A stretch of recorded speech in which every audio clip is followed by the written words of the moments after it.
The United Nations says that a safe, clean, healthy, and sustainable environment is integral to the full enjoyment of a wide range of human rights, and that every human has the right to a sustainable environment. In recent years, the recognition of the links between human rights and the environment has greatly increased, with it now becoming the responsibility of companies to do their part and provide a clean and sustainable environment for their employees to work in. With this in mind, our suggestions to Wartsila will be focused around the environment and what Wartsila can do to help protect this fundamental human right of a sustainable future. With the EU planning to make Europe a climate-neutral continent with its new Green Deal, much emphasis has been placed on the importance of reducing carbon emissions.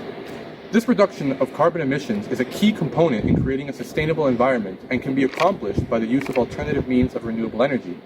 One company that knows a lot about this is Ørsted, a Danish multinational power company that consistently ranks among the top 2 most sustainable companies in the entire world.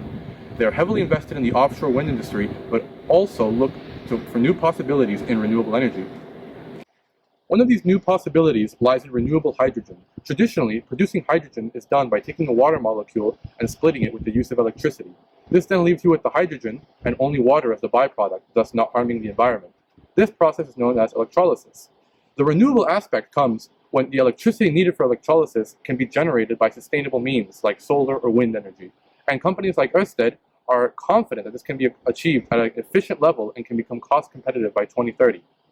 Wartsila should look to utilize its great resources in solar and wind farms to invest in this new renewable energy source that leaves zero carbon emissions and thus contributes to the sustainable environment and sustainable future for its employees.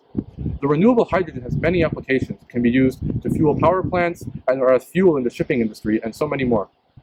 Ørsted is also heavily committed to working with its employees and take their opinions into major consideration. They do this by engaging in meetings with its employees.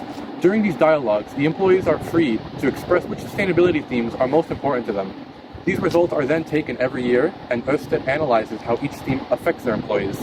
This is then followed by them updating their sustainability programs to address priority themes, and communicating the progress of these programs to the employees and give them feedback.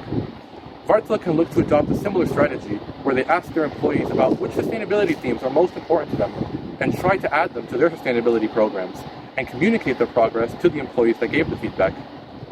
Wartsila already conducts dialogue with its employees through meetings or its annual My Voice survey, so it would be relatively simple to introduce this concept.